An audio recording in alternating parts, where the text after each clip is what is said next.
recently visited the coast of Maine on the American Cruise Line's small ship called the Independence. And one of the stops we made was in Rockland, Maine.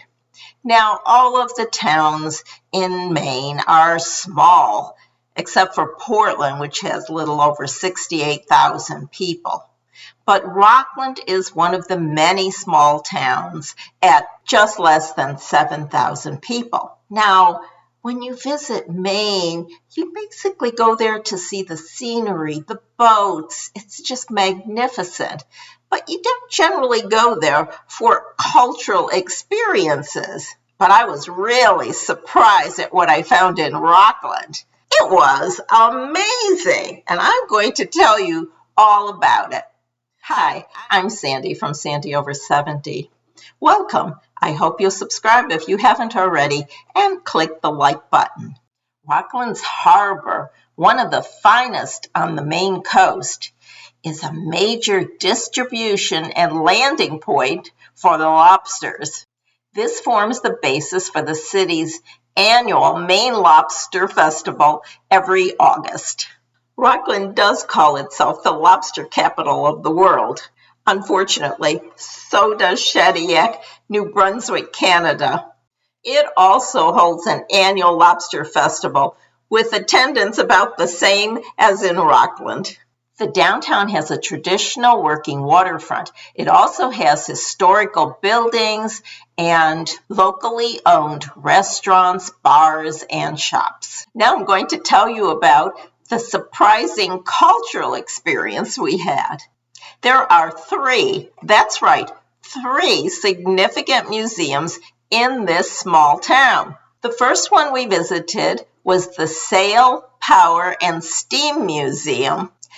As we were heading toward it in our bus, I decided to text some friends of ours that I knew were visiting Maine also. I had no idea where they were, but I thought I would say hello. And lo and behold, they were also in Rockland, and they were at this museum that we were heading toward.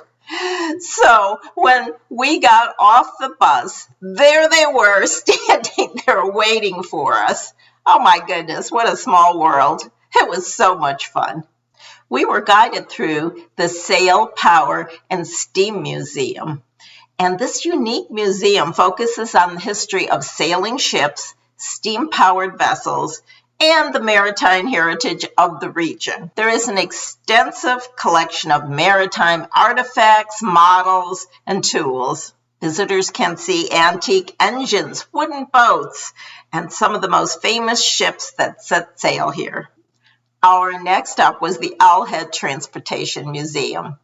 This museum shows how transportation was powered throughout the years in Maine. It features an impressive collection of antique automobiles, aircraft, motorcycles, and engines.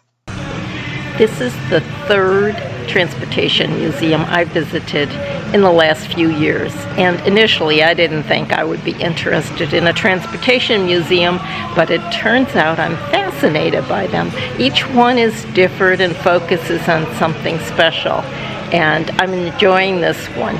All of it is indoors. There doesn't seem to be any locomotives at this one. Everything is indoors, and that's probably because in Maine most of the year it's cold. This is the Project Gemini spacecraft behind me, and it's amazing to realize that it was only 60 years from the first flight by the Wright brothers to the Gemini project. Our final visit was to the Farnsworth Art Museum, right in the center of town, housed in a beautiful building. What a surprising collection of beautiful art. It's the jewel of the art community. It's renowned for its extensive collection of American art.